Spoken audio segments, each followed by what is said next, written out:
Good evening, everybody, and welcome to the April 20th Council meeting.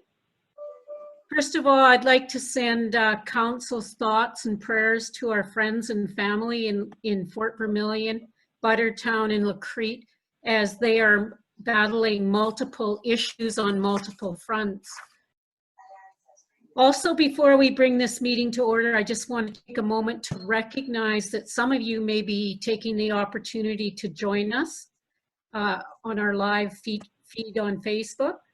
Council meetings are supposed to be open to the public, and in order to ensure transparency in our local government so that the public can witness firsthand the process, this component is vital to the democratic process and mandated through the Municipal Government Act. So this is why the meetings are being recorded live as we continue to social distance as a council. If you are joining us, you can go to the town webpage and you will find the agenda package. And in that agenda package, we will be going through all the items. If you have any questions, you can send them to our administration and we will try to answer them. So again, thank you for taking the time to join us this evening. And I'm now going to call this meeting to order. First of all, in the adoption of the agenda, there is a new addition, 18.2, which is public health concerns. And secondly, you should have received an email earlier today on bylaw 1004-2, in which we will be discussing under the amending tax bylaw. If there are no other additions, could I please have someone move to accept the agenda? I'll make the motion to accept the agenda. Thank you, Councillor Anderson. All in favor? Carried.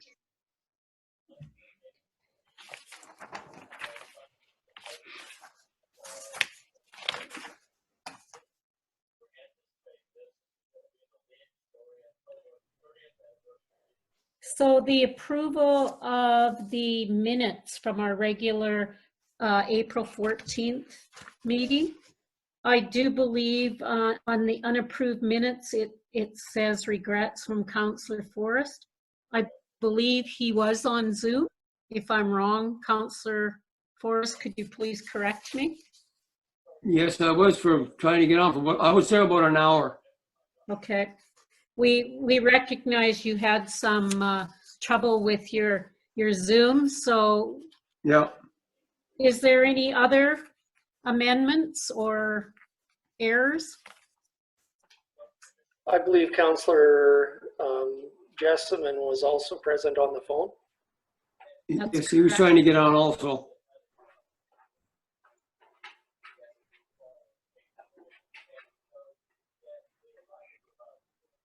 Any others?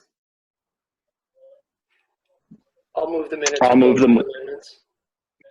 Deputy Mayor Langford moves the minutes. All in favor? Carried.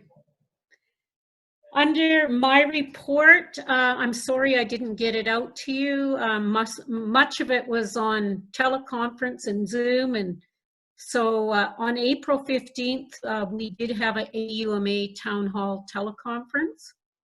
On April 16th, I was on the Crestview biweekly government relations discussions.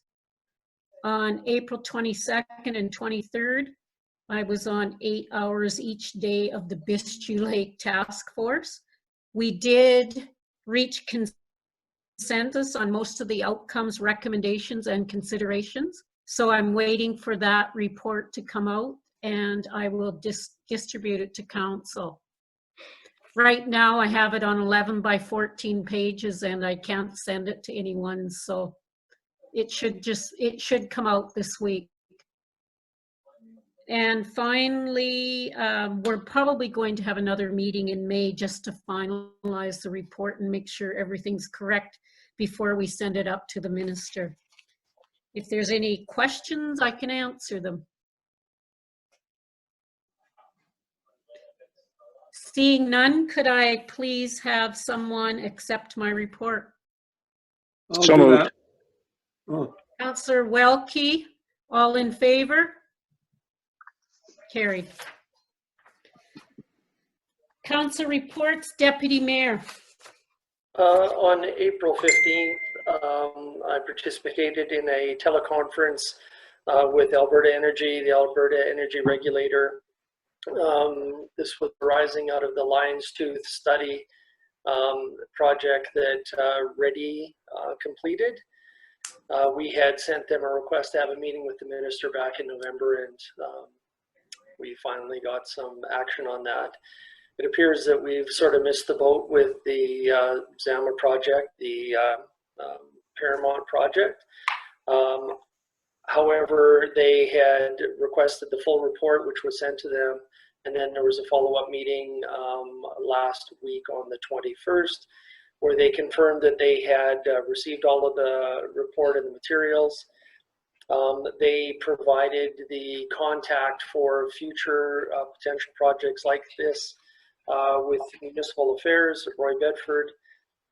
They also passed on the name for the City of Medicine Hat, Brad Mains, who's their general manager. They have quite a large power generation natural gas project down there and have had that for years. They did indicate that the minister was keenly interested in projects like this, and encouraged us to follow up with Municipal Affairs, which is where the project would likely be driven, at least to start with. They, the issue going back for those that you may not be aware is the LMR, which is the liability management rating for any oil related projects. In other words, if the oil company was to shut down production, what are the costs of remediating all of that so that it doesn't end up in the orphan well program? On the particular project in question, the LMR was about $8 million. We had reached out to the minister to see whether or not there was a possibility that the province may waive all or part of that to allow this pilot project for the 25 megawatt generation project to go ahead. Between the lines in the meeting, it came out that every oil producer has a different overall rating under the LMR project, and that likely the Paramount one would not have been viewed favorably by the province. However, a different producer may have had better compliance over the years per se, and they may look at those projects on a different basis. And so there's no further up or further follow-up projects at this point. It's sort of back in Ready's hands. So is that why you say we missed the boat? Because we did request a meeting with the minister way back in October. We had, but the minister and the minister's representative had apologized for not getting back to us sooner. I think the reason that we missed the boat on this is that they've actually shut in most of that production, and I myself had driven up in that area about a month or so ago, and it looked like all of the wellheads had been disconnected. Any of the risers, the spool pieces connecting one end of the pipeline to the next, had all been removed, and it looks like the field has basically been taken out of production. So I think there would be significant costs now to get that field back into production, to get those gas reserves. So that's why I think that this project likely is unviable at this point. Was that coming from the second meeting that I missed? Yes. Okay. Okay, thank you.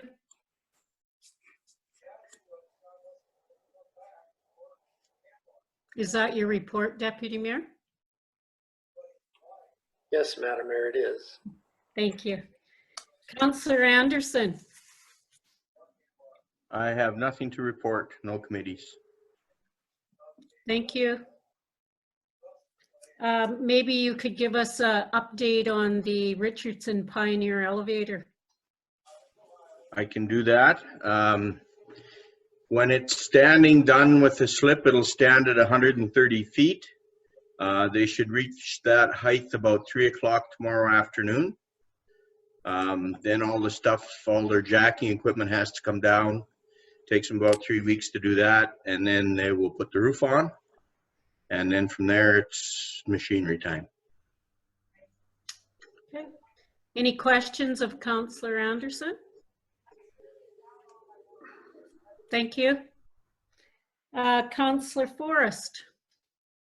I was on the same teleconference as the deputy mayor was with Lions Youth Energy. And that's about all I have. Okay, thank you. Councillor Jessamine, are you here? Councillor Jessamine is out because of the flood in Fort Vermilion, so he is expecting to join us later. Councillor Morgan. I have nothing to report. Councillor Welke.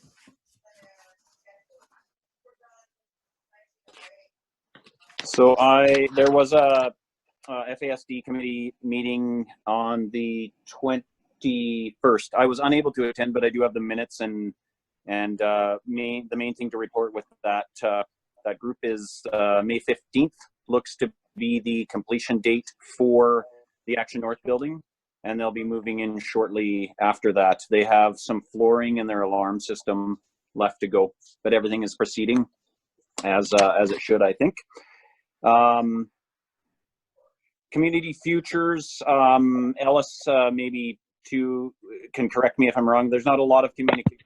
What I'm getting from them is right now during the pandemic is there's a lot of communication to their members and clients on financial support during the pandemic. So they're quite active in ensuring that all their partners are being taken care of. And the only other thing to note would be Northern Lakes College. I've not yet had contact from them at all, nor do I know the contacts. So if I'm just to wait, until I hear from them, I'll do that. Otherwise, if there's somebody I should be reaching out to, I would do that as well. And that's all I have to report. Perhaps administration can reach out to the contact at Fairview College and make sure that they get in contact with Councillor Welke. Administration. Will do. Thank you. On your report, when you were at your meeting, Jan, was there any discussion about what individuals were supposed to do if they got sick? Because I was contacted to see if we had a place where they could self-isolate, because a lot of them do not have homes or places to go. Oh, for FASD? Right. I know, yeah, that's a good question. I can reach out and clarify that for you if you like. Yeah, I would kind of like a clarification, because it seems that a lot of people are reaching out to the town right now to see if we have a facility that clients can self-isolate in. So I think we need another conversation between the FASD Society, the town, Friendship Center, First Nations, because at this point we do not have a facility. And if we are expected to, like, we're going to need support funds, everything else. Okay. Yeah, I will. I'll check with Wanda and get back to you. Okay, thanks. So could I have someone move to accept all council reports, please? So done. Councillor Morgan, all in favor? Carried. The next thing on the agenda is actions arising from council committee. If there isn't any questions on these, could I please have someone move to accept them? I'll move for information. Councillor Forrest, all in favor? Carried. You had the capital project sheet. Is there any questions on it? Okay, Seeing none on the project sheet, could I have someone move to accept? I'll move to accept. Councillor Welke, all in favor? Carried. Old business, the intermunicipal collaboration, CAO Clark. Madam Mayor, there was just one thing that was noticed by the administrations with the municipalities. In the line under section 2D, under libraries, there was a line included that said there is no revenue component included in this agreement. To make it consistent with the other service sharing that does not have revenue, which don't include that line, we're requesting that council pass a motion to accept it, removing that line. That'll make it consistent with the other portions of that agreement, or that document, sorry. Okay. Does someone want to make that motion? Councillor I'll make the motion. All in favor of the motion? Carried.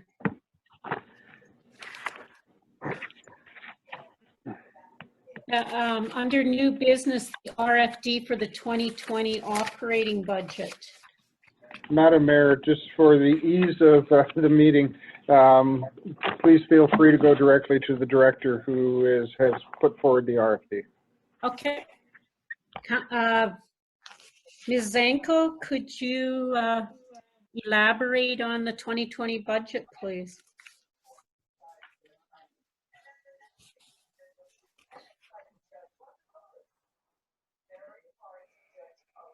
Is she there?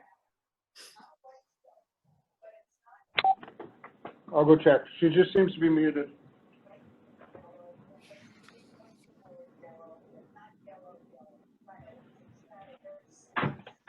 I hope she's not muted long. I think all of these are hers. Got a mute on. Take it off. It's off here. So. Can you hear me now? Yes. Oh, okay. Thank you. I don't know what happened there. I apologize. Good evening. So the interim 2020 budget was approved in December 2019. And since then, there have been a couple changes that council has approved through a resolution, and I've just compiled those into the final operating budget. So it needs to be approved before the approval of the tax bylaw, and we generally bring the final budget around this time. So if you have any questions about any of the changes, I've included them all as notes here. So hopefully I've made it clear, but if you have any questions, please go ahead. Is there any questions, council, to the changes? I'll move the recommendation. Deputy Mayor Langford moves. All in favor? Carried. So we go into the RFD for the tax rate bylaw. If Ms. Zanko wants to elaborate on the tax rate bylaw. Yes, so there is a revision that was just sent to you by the municipal clerk. The changes in the education tax. Just one moment, here we go. So it has decreased a little bit. There was a discrepancy between the invoice that we received and what was actually the requisition, so I made that change this afternoon. The new rates would be residential 2.5434 for Alberta School Foundation Fund, and that's for residential, and for non-residential, it would be 3.8192. So those are the changes. But otherwise, we've tried to stay consistent with the prior year. There is a slight, around a 1.2% increase in the non-residential rate. Other than that, we've tried to maintain consistency with the prior year. The overall, the general tax plus the requisitions is very similar to last year. Is there any questions from council?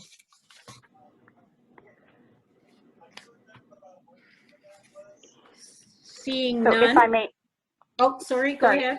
If I may, so if you are to move the recommendation, it would have to be as amended, since we've made the minor change to Alberta education requisition. I'll move the amendment with or move the recommendation as amended. That's what I meant. Okay, so first reading of bylaw 1002-20 is moved by Councillor Morgan as amended. All in favor? Carried. Could I have someone move second reading? I'll give it second reading. Councillor Forrest, all in favor? Carried. Because we're moving all in, this is for the audience because council knows this, but because we're moving all of this in one evening, we have to have unanimous consent from all councillors. So is there someone going to move unanimous consent for third and final reading?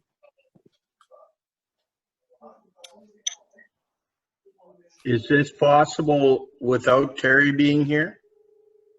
Yeah, because we have So quorum. all present councillors. Yeah, Okay. I'll make the motion for third reading. all in favor? Carried. And could I have someone move third and final reading of the bylaw? I'll move third and final reading. Councillor Welke, all in favor? Carried. So we move into the tax penalty bylaw, and I will defer to Ms. Zanko again. Yes, so this is the tax penalty bylaw. We do have a bylaw presently, but the entire current and arrears balances are both penalized at 2%. And we were looking at the bylaw from our conversation last meeting, and we thought we should compare to other municipalities just to see how we're doing. So we are going to recommend a decrease in the arrears penalty to 1.5%, and we're making it a little clearer whether or not the penalties are compounding or not. Is there any questions from council? I'll move first reading. All in favor of first reading? Carried. Could I have someone move second reading? Second reading. Councillor Forrest, all in favor? Carried. Could I have someone move unanimous consent? I'll move unanimous consent. Councillor Morgan, all in favor? Carried. And third and final reading. I'll move third and final reading. Councillor Anderson, thank you, everyone. All in favor? Carried. The next one is the amending tax penalty bylaw. Could you maybe explain what this means to the public? Absolutely. So we did just pass you just passed the tax penalty bylaw. So this will be an amendment to that bylaw. The reason it is an amending tax penalty bylaw is because its purpose is only for 2020, the 2020 tax year. So it's very clear in there in paragraph 3 and in paragraph 4 as well, that this is just for the 2020 year. So this comes from the conversation that council had with about the property tax payment due date. And you had received a second version of this today. It's just a clarification. So originally it did say no penalty will be imposed on current taxes in July 2020. And I've just also added that the property tax payment due date is July 31st, 2020. So before it was implied, but I've just made it more clear here. Okay. If you have any questions, let me know. I'll Any move questions? first reading of the bylaw as amended. Deputy Mayor, all in favor? Carried. Second reading, I'll read second reading. Councillor Welke, all in favor? Carried. Unanimous consent, please. I'll do that. Councillor Forrest, all in favor? Carried. And third and final reading. I'll do third reading. Councillor Welke? Was that Welke or Morgan? Sorry. Morgan. Sorry. Councillor Morgan. All in favor? Carried. So the next one is the pre-authorized tax payment plan. Ms. Zanko? You have a Yes, full so this,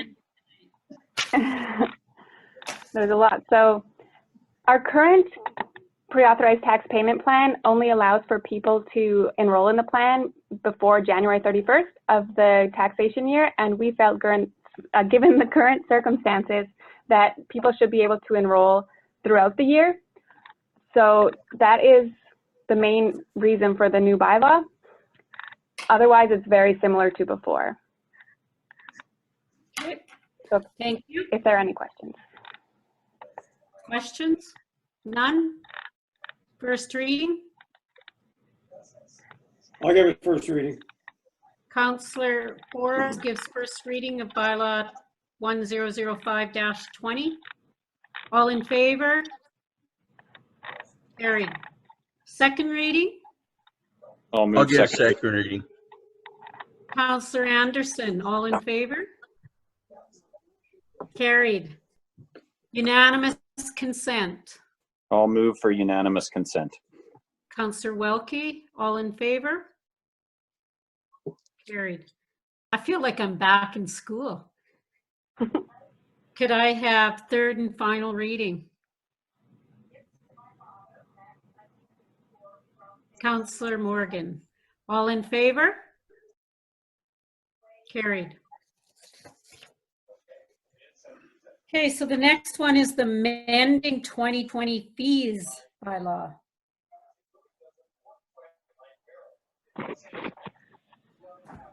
Ms. Yes. Hello, Zanko? everybody. Hi, Terry. Terry calling in. Thank you. I believe this is the last bylaw from me. So this is,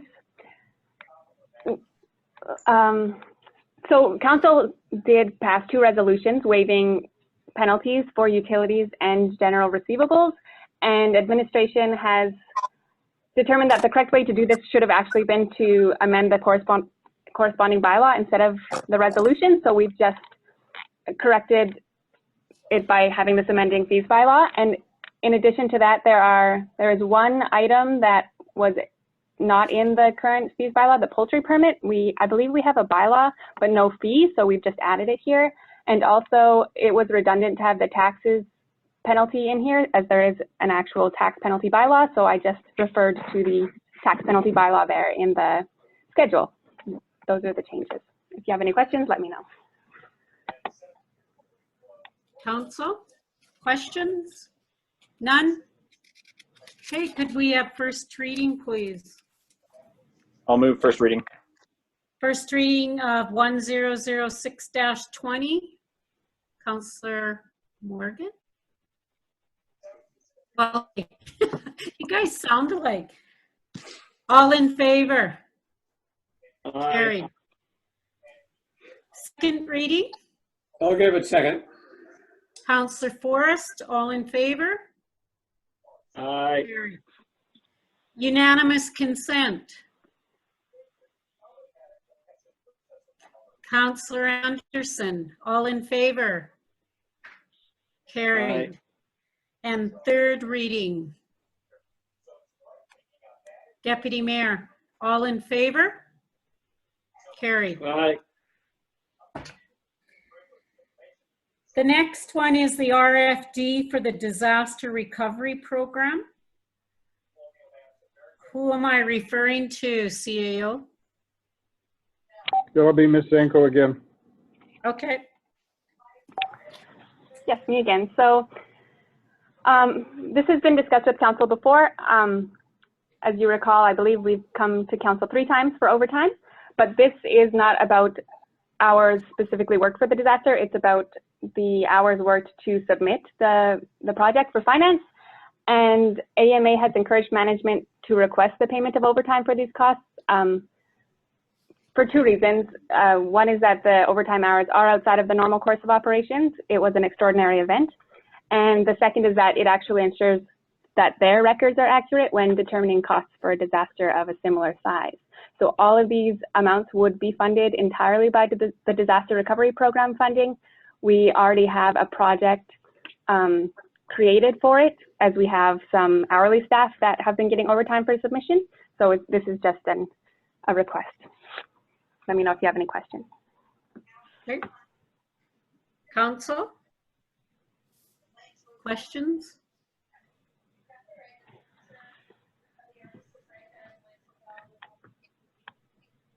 None? Could I have someone approve the amendment to the policy then? I'll move the amendment. All in favor? Carried. Sorry, Aye. that was Councillor Morgan.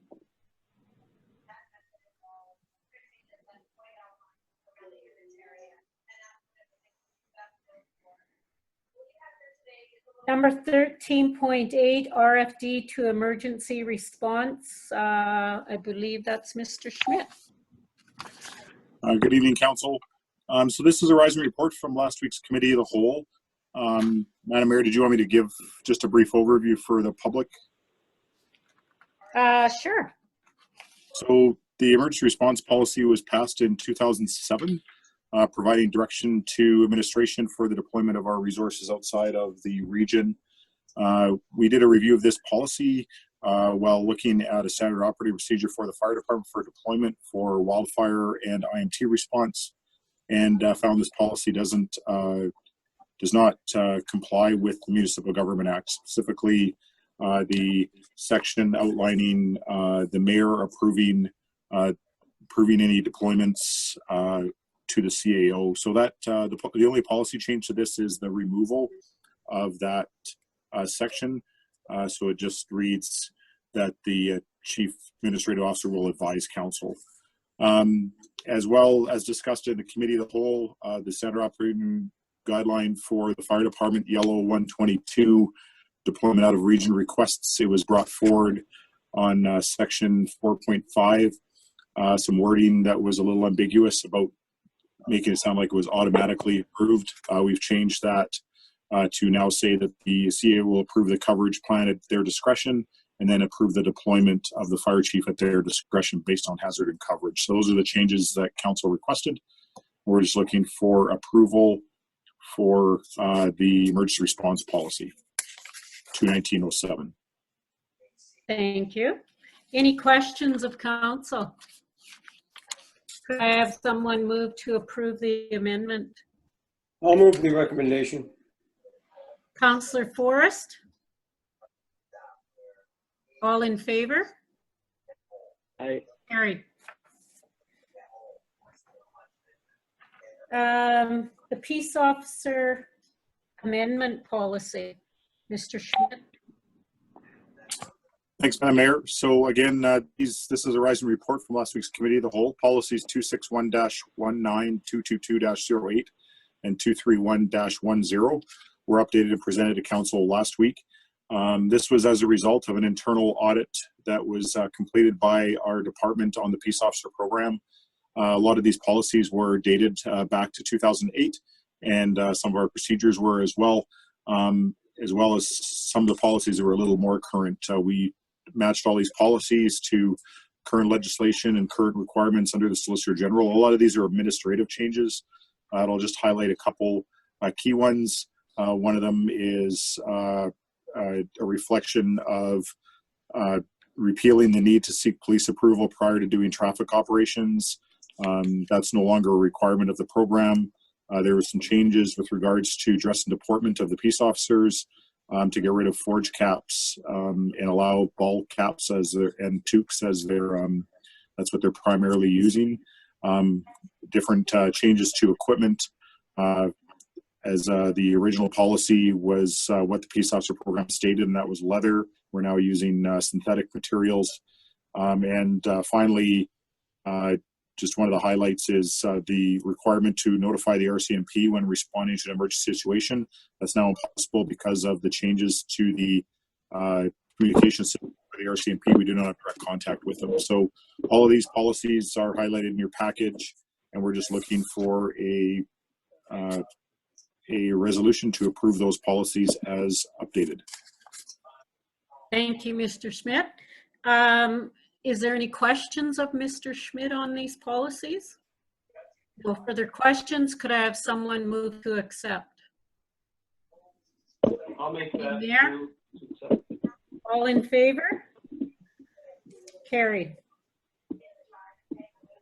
13.10 is a conceptual drawing. I will refer to our Director of Community Services, Ms. Rolfe. Good evening, Madam Mayor and Council. Administration is looking for a resolution from Council to move forward with our concept design. This is a rise and report from our Committee of the Whole last week. So this would be the design that would be attached to the school on the existing school track that would have a new pool, ice arena, curling rink, and our emergency center field house, and also include the track on the second level. So we were looking at a ballpark figure for about 61 million for this, and following a successful resolution, we'd be looking at a formal partnership with Fort Vermilion School Division, meeting with the Denutah, and public consultation would be out next week, and then we'd be coming back to council with additional revisions. Okay, thank you, Ms. Rolfe. Any questions? Could I have someone approve the concept? I'll approve the concept for the third alternative. Okay. All in favor? Carried.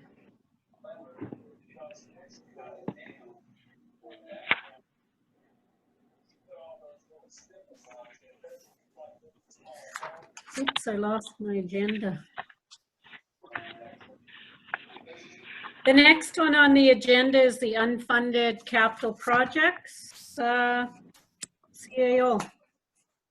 So, Madam Mayor, in your package is the list of unfunded capital projects for 2020 as discussed, or brought forward to Council at the Committee of the Whole.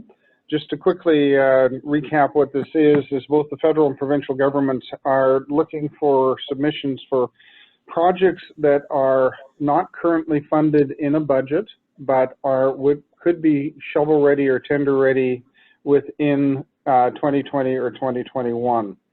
So there are 6 projects that we put forward. All of these are in various stages of design or engineering, but we're not slated to be to proceed with the capital or the construction of this year. So number 1, as per Council's direction, is the multi-use facility emergency reception center, the one that you have just approved the concept for. Item number 2 is the Resource Road remediation, which would be the remediation of 114th and 92nd, so the street and avenue that run down to Tokol. Item number 3 is the close and remediation of landfill 1. That is the landfill that is currently north of the Deccan property on the south edge of town, across from the ACO substation, and the construction of Gateway Boulevard, which would provide a through road for the subdivision on the south end of town. Number 4 is the lift station 1 replacement or remediation, which is the old industrial lift station. That would remove that lift station and replace it with a gravity line. And item number 5 is the 92nd Street water main extension. That would provide a loop for water services in the industrial area. Currently, the industrial area is only fed by 1 water line.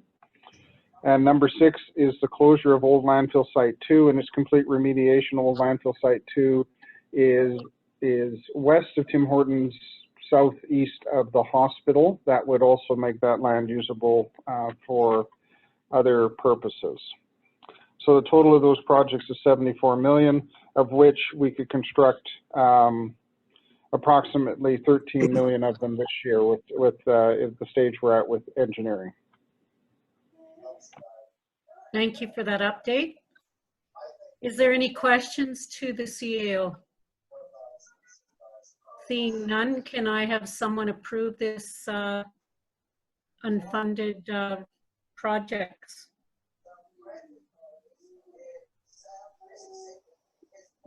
So You had a done. question? Councillor Forrest, all in favor? Yep. Carried. So correspondence for information. Could I have someone accept that, please, as information? I'll move for information. Councillor Anderson, all in favor? Carried. So at this part of our meeting now, we will be going into a closed session. This is a session, this video the feed will discontinue and we will move into an in-camera session. These are items of sensitive value, so that is why we go into in-camera. We cannot make any motions while in closed session, but the discussion will happen during the closed session, and we will post them publicly so that you can see the results for yourself. So thank you for joining us this evening, and we will see you again at our next meeting. Thank you.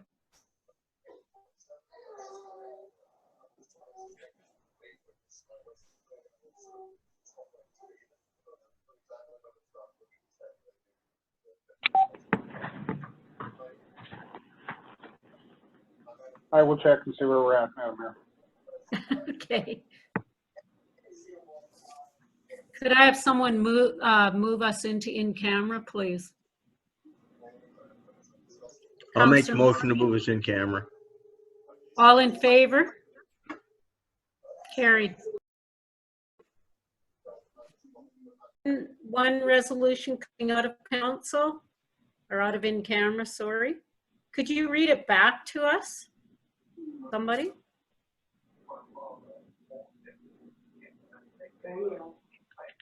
I'll check on Sandra. See if she's still there.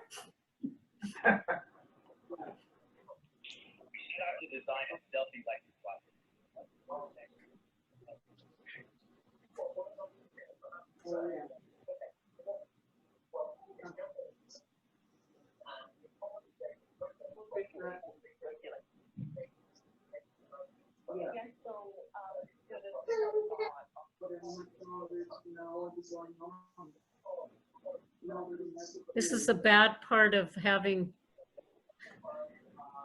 not having a screen.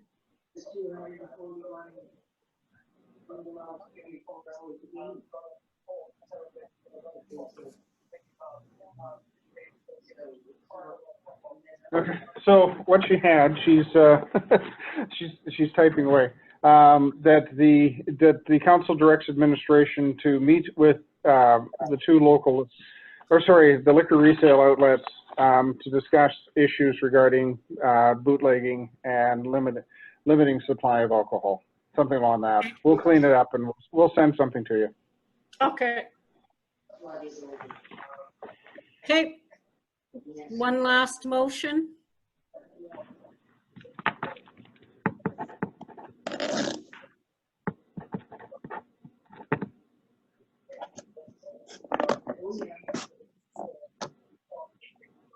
Don't we have to vote first?